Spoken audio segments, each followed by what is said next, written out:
कल राज्यसभा में बजट पर बात करते हुए वित्त मंत्री निर्मला सीतारमण जी ने मेरे बयान को लेकर काफी कटाक्ष किया और यह भी कहा कि मैंने हाउस को मिसलीड करने की कोशिश करी। मैंने जब उनके सवालों पर जवाब देने के लिए अनुमति मांगी तो मुझे इजाजत नहीं दी गई।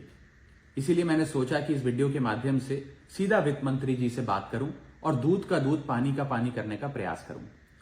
सबसे पहले तो मैंने अपने दिए गए भाषण में जो यूनियन बजट 2025-26 पर मैंने बात रखी उसमें कई मुद्दे उठाए थे, जैसे कि रेल यात्रियों से जुड़े संबंधी समस्याएं, जैसे कि मिडिल क्लास के फाइनेंशियल चैलेंजेस, जैसे कि डोनाल्ड ट्रंप एडमिनिस्ट्रेशन द्वारा लगाए जा रहे ड्यूटीज एंड टैरिफ्स और गिरते हुए रुपए की बात रखी। इन विषयों पर वित्त मंत्री जी ने कोई जवाब नहीं दिया, लेकिन हां, मेरे द्वारा समझाए गए इनकम टैक्स रिबेट के एक उदाहरण को लेकर उन्होंने कई सारे बयान दे डाले।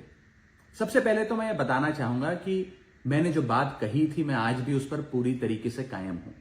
ये 12 लाख रुपए की जो टैक्स रियायत दी जा रही है सरकार द्वारा, ये ना ही टैक्स एग्जेम्पशन है, ना ही टैक्स डिडक्शन है, सिर्फ और सिर्फ टैक्स रिबेट है।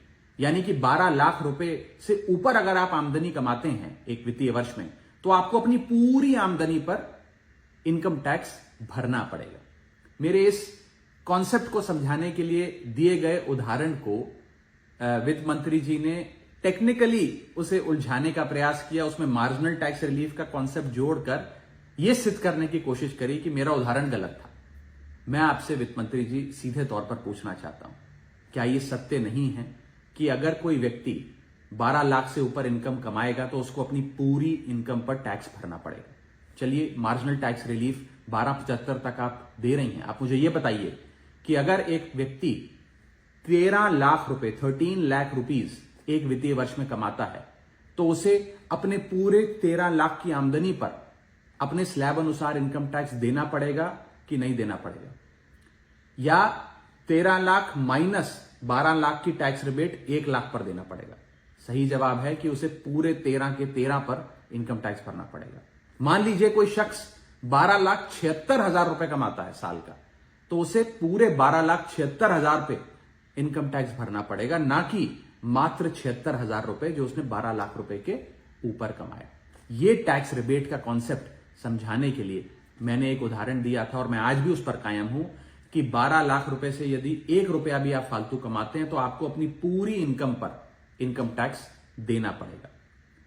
उसको मेरे उस बयान को लेकर वित्त मंत्री जी ने मुझ पर काफी व्यक्तिगत हमले भी किए, मेरे बारे में व्यक्तिगत टिप्पणियां करी। मैं बस इतना ही कहना चाहता हूं कि मेरे मन में माननीय वित्त मंत्री जी के लिए बहुत आदर और सत्कार है। वो अनुभव में, ओहदे में, उम्र में मुझसे बहुत बड़ी हैं।